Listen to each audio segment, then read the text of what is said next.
हाणे ज़रदारी हिकिड़ी पंहिंजी जेका टीम ठाही आहे उन टीम में 25-30% जेके ही मिडिल क्लास ही माण्हू वठी आयो आहे, जेके ज़माने साज़ी या चालाक माण्हू आहिनि, उन्हनि छा कयो आहे जो हेठि सतह ते समाज खे तमामु करप्ट करे छॾियो आहे। जेको असांजो शाइर हो, जेको असांजो अदीब हो, जेको इनकलाबी गीत लिखंदो हो, नौजवान जी तरबियत कंदो हो, जोश जज़्बो पैदा कंदो, उहे सभु जो सभु हाणे कतार में बीठा आहिनि, हुकूमती कतार में। त असांखे कॾहिं वारो मिलंदो, कंहिं कमेटी जो मेंबर थियूं, कंहिं इदारे जो सरबराह थियां, को मेले जो को 50-60 लख फंड मिली वञे, त इन्हनि रिआयतुनि जे पोयां ही समूरो असांजो मिडिल क्लास लॻी वियो आहे, जंहिंजे करे समाज जे अंदरि उहा जेको शौरी इनकलाब बर्पा करण जा जेके अहसासात ऐं रुझान आहे उहे ॾाढा कमज़ोर थी विया आहिनि, जंहिंजे करे तव्हांखे लॻे थो त समाज मजमूई तौरु माठो लॻो पियो आहे, हिन जो को एॾो वॾो रद्द कोन्हे। न पोइ हिनखे कीअं हाणे वरी उन समाज में उथल पुथल कीअं पैदा कजे, उन बीठल पाणी हलचल कीअं पैदा कजे। हाणे हुन में ॾिसो इहो आहे त कॾहिं कॾहिं अहिड़ा मसइला पैदा थींदा आहिनि। गुज़िरियल साल जो इशू आहे तव्हांजे साम्हूं पाणी जो, दरियानि जो इशू। उन खां अॻु में ज़रदारी साहिबु बिटो निज़ाम आंदो त हुकूमत जेका ग़लतियूं करे थी उन्हनि ग़लतियुनि जे आधार ते सियासी पार्टियूं पंहिंजी पूरी स्ट्रेटजी ठाहे उनजो न रुगो घेरा कनि थियूं, पर उन्हनि खे जेको मुक़ाबिलो करे उन मुतबादिल क़यादत ॾियण जे लाइ कोशिशि वठनि थियूं। पर ॿिन्ही तहरीकुनि में जेके हक़ीक़ी कुवतूं आहिनि उन सां वेसाघाती थी वई।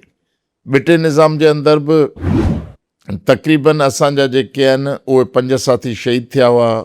असां 6 महीना पूरी हिते कासोबाद में कैंप कई हुई, बुख हड़ताल कैंप हली पई असांजी, जेसीं बिटो निज़ाम ख़तमु न थियो। MP MNA साहिबान जेको आहे पंहिंजी गाॾियुनि तां PP जा झंडा लाहे छॾिया। जिथे को वज़ीर आला वेंदो त असांजा कारकुन नारी तहरीक जूं अदड़ियूं ऐं असांजा कारकुन उनजो घेरा कंदा, टमाटा बेदा उनजे चेहरनि ते हणंदा। त एॾो घेरा थी वियो जो पाकिस्तान पीपल्स पार्टी जा माण्हू कंहिं ॻोठ में वञी, कंहिं शहर में वञी जलसो करण जी हिमत न पिया सारे सघनि।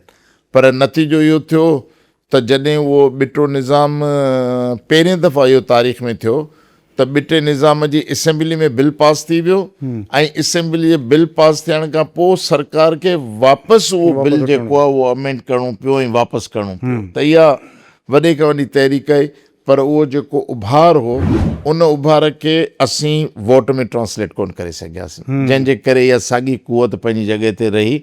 ऐं उन में जेके बि उन वक़्त जूं इतादी हुयूं, पीर साहब पागारे जी जमायत में जेको 8 नुकाती 8 पार्टी इताद जहिड़ो अंडरस्टैंडिंग पैदा थी हुई, पोइ उन ज़माने में उन्हनि जमायतुनि जो किरदारु एॾो मज़बूत न रहियो। पीर साहब ख़ुदि हैदराबाद जो हिकिड़ो जलसो करे पोइ घर में वेही रहिया, को ॿी एक्टिविटी कोन थी, जंहिंजे करे ज़रदारी साहिबु सदारती महल में वेठो अञा सदर जी हैसियत में परवेज़ अशफाक परवेज़ कियानी सां मिली करे उन 2013 जूं इलेक्शनूं वापसि पंहिंजे हक़ में फुरे वरितियूं सिंध खां।